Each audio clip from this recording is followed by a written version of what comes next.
Bonsoir, monsieur. Bonsoir, madame. Ma question est pour M. Labaume. Merci. Alors, tout d'abord, M. Labaume, je souhaite sincèrement vous souhaiter bon repos pour prendre soin de vous. Vous allez en avoir besoin, puis bon courage. J'ai reçu, évidemment, des bilans de la Ville qui étaient distribués avec le budget, alors, y compris toutes sortes de chiffres. J'ai été surpris, oui puis non. L'augmentation du budget du PTI, l'augmentation du budget de fonctionnement annuel aussi, outre l'augmentation des coûts de l'anneau de glace et de la bibliothèque encore. Évidemment, j'ai vu des montants d'argent dédiés à la construction du réseau structurant. Oui, évidemment. Mais je vous ai vu aussi ensuite, après réception de ce dépliant-là, demander beaucoup au gouvernement provincial et au gouvernement fédéral les sommes d'argent.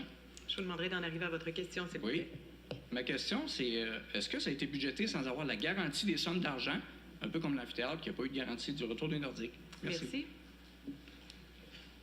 Premièrement, on donne une lettre, nous autres, du comité exécutif du Conseil des ministres du gouvernement du Québec qui nous garantit 3 milliards.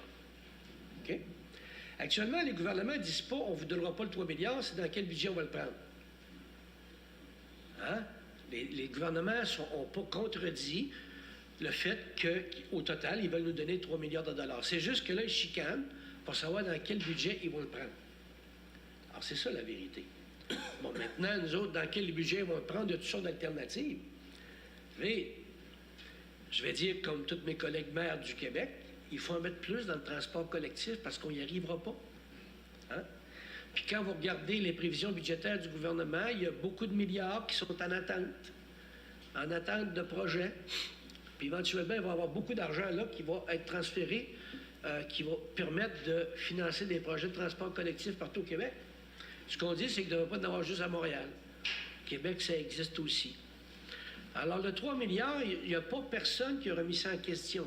Soyons bien, à part l'opposition qui ne veut pas l'avoir, à part Québec 21, plutôt qui ne veut pas qu'on ait les 3 milliards. C'est assez extraordinaire, mais ça existe, semble-t-il. Au total, c'est où ils vont prendre, dans quel budget. Bon. Qui s'entendent, ma foi du bon Dieu, c'est pas nous autres qui vont leur dire dans quel budget le prendre, parce qu'il y a plusieurs alternatives. Mais vous savez, de chaque côté, vous avez des politiciens qui se sont campés dans des positions politiques, mais maintenant, il faut qu'ils s'en sortent. C'est sûr que quand tu es campé, c'est toujours un peu compliqué. Alors, voilà où on en est. J'invite M. Daniel Brisson pour une deuxième question. Oui, ma question est toujours pour M. Labaume. Je crois que c'est la meilleure pour répondre à ça. C'est à propos du plan de contention qui était prévu pour le réseau structurant.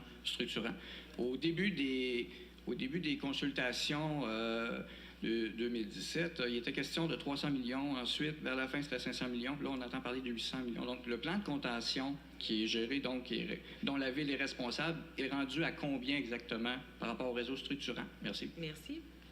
Ça ne doit pas être le plan de contention, ça doit être le plan de contingence. Là. Parce que la contention, c'est pas tout à fait pareil. Contingent.